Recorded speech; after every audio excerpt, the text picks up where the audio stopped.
Right, it's Friday the 21st of April. I've got the Range Rover back in and just sort of give you a few updates.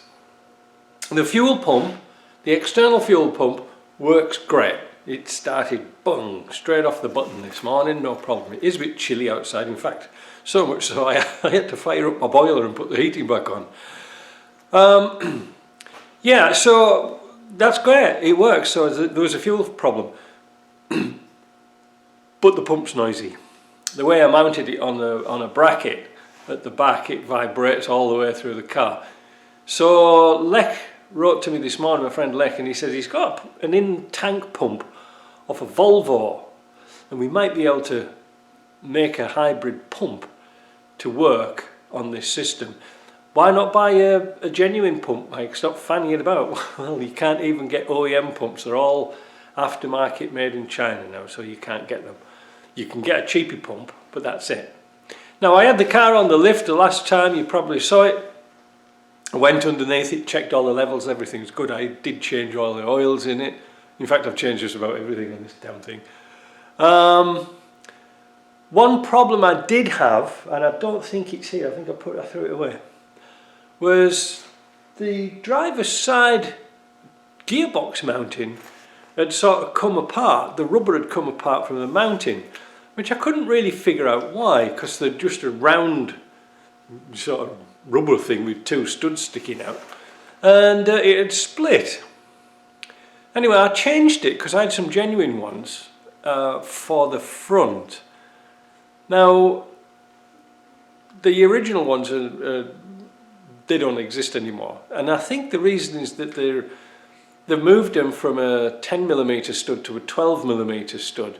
No big deal, but anyway, I made it fit and it went on nice. But on the bracket that goes on the side of the chassis, I just put a couple of washers just to kick that bracket up so it was parallel and not pulling away, if you see what I mean. I couldn't understand that. Anyway, that's done.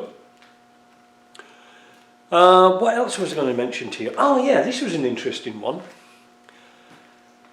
While it was up in the air, I ditched all that yellowy petrol out of it and refilled the tank with exactly 20 litres of petrol.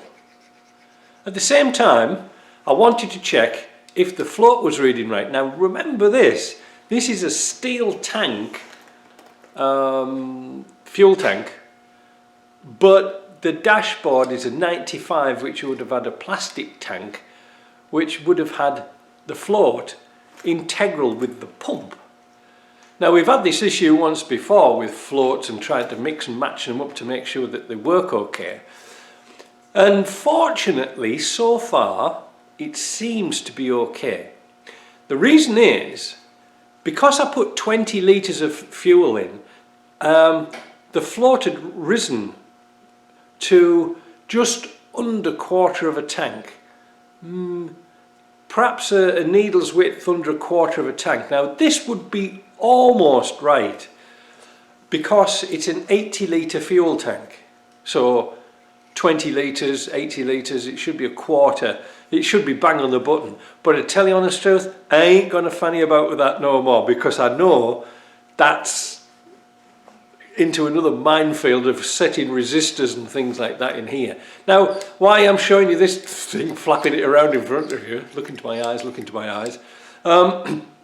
This one is a different range. It's the same tank fitting, but a different range. This one wouldn't work. So that original one did work. Now, I like that idea. It's got 20 litres of fuel in the tank, yet it's showing under quarter. That means it's not very far off the red. So that means the owners of this vehicle, if they see it going into the red, they've still got fuel in the tank. In other words, they're not going to run it dry. It would be different if it was the other way around. Am I going to fill it full of fuel? No, let the customer do that. I think I know winning. So what else have I got to do on it today? The shift interlock seems to be acting up, and I think I worked out what the problem was. Now this might be a long explanation, but bear with me. When we were building, when we were building this car, because it's an automatic and it's a North American automatic, it has several functions and features in it, so you can't start the car in park.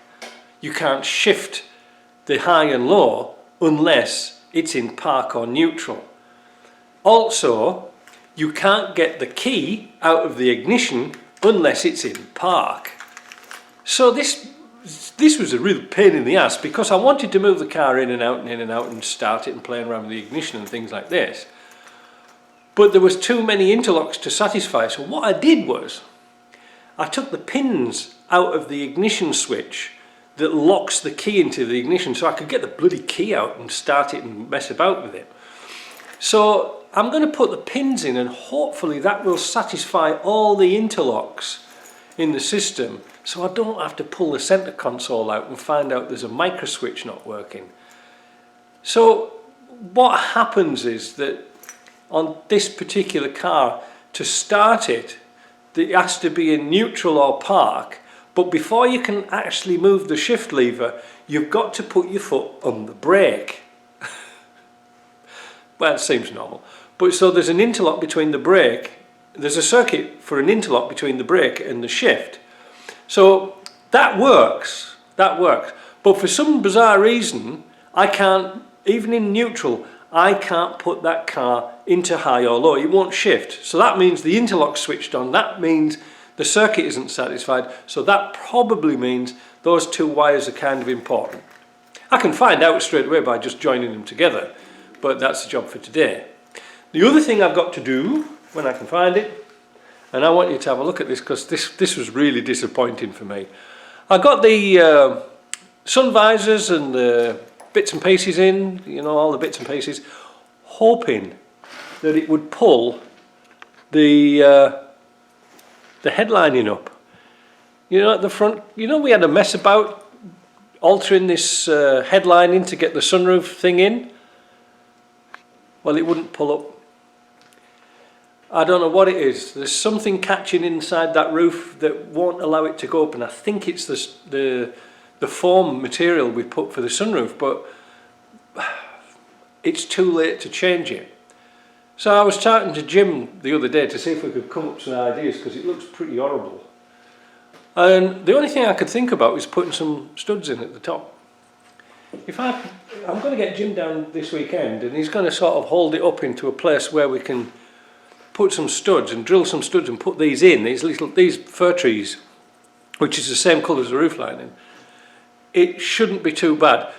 The driver or passenger won't be able to see it because it's not in your eye view, and you won't be able to see it from outside either.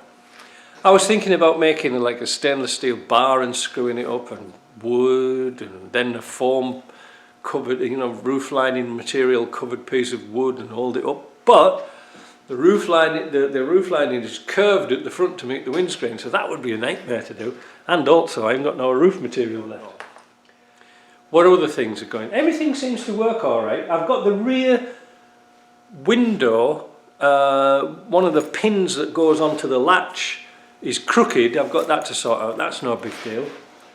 The lights and everything work fine. Oh, I've got something to show you. Yeah, this is what I meant to say. Here, give me a minute. Now, as many of you know, this is the 1991 body shell, and we've put 1995 bits and pieces on it. Now, it had these nice little speakers in the pillars, the A pillars, except they don't fit on exactly the same. These are on like a barb fitting. Fortunately, we've got the barbs, they came out with the plastic, but the holes out there, so I've got to get a Dremel or some sort of cutter and cut some slots cut some slots in. This never ends. I will never ever recommend anybody do this again. There are so many little tiny details to change. Apart from that, I think that's it. Yeah, I think that's it. Everything seems, like I say, everything seems to work. The mirrors work. Oh, and good thing whilst I was looking at this, there is no leaks from the sunroof. I think we'll be able to rectify that by sticking some matchsticks between the roof and the seal so we can leak properly. Anyway, well, after a completely wasted morning with diagnostics, I thought I'd get onto something a bit more relaxing. Some electrics for a change. The daytime running lights need to be hooked up on this car. Yeah, it's a strange requirement, daytime running lights, because this is sort of 1991, and I'm not sure if it was 96 they were obligatory. I'm not sure, but we'll get them running anyway, because all you needed was a module, and we've taken the module off the disco. However, the plug on this car, which is in under the dash, the socket's damaged.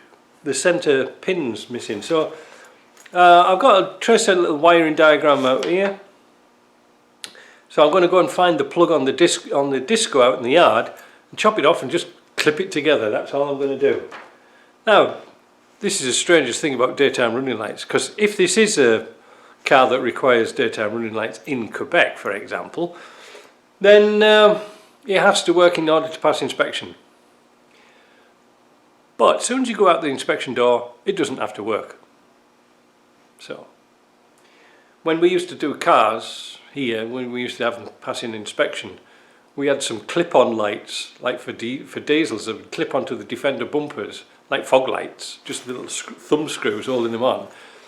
And then we put the wire through a relay, and the trigger wire for the relay was the solenoid wire on the injector pump, because they had to go off when the engine was off. It couldn't be, there's something funky about them, but anyway, I never liked them. Let's see what we can go and find. There we go, that's the thing we need. The green with the brown, or the brown with the green tracer is burnt out inside the plug, so hopefully we can join that together. And really, it's inside the car under the dash. It shouldn't get that much water in there. So I'm simply just going to use these little tubular crimp connectors, and this tool is absolutely brilliant. This little Titan thing, you can pick them up now all over the place, these ratcheting type of crimpers.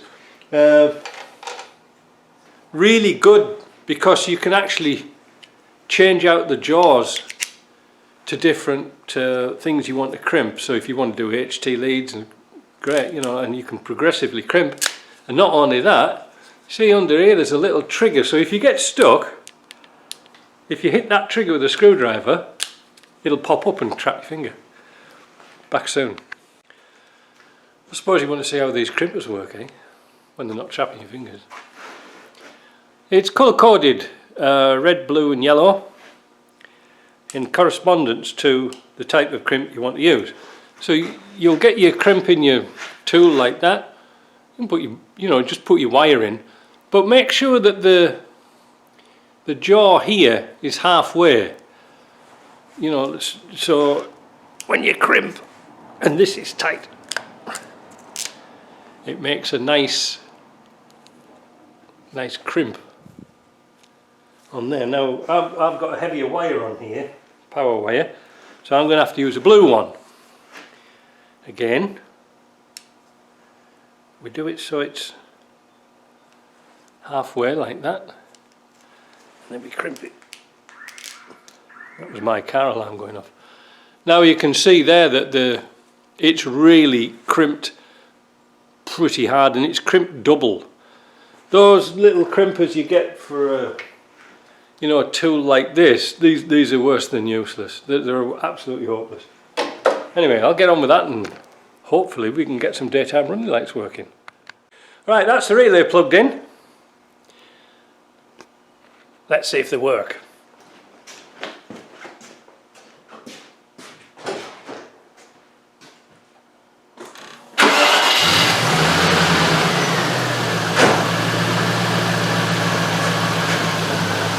Look at that! Hey! You see they're on a delay? Oh, that's alright. Oh, you'll be all blinded out wherever you are tonight with them things on. So that's part of the inspection done, so that's good. I'm over the moon with that. Phew! I thought it wasn't going to work. So the next thing, we'll make a battery strap.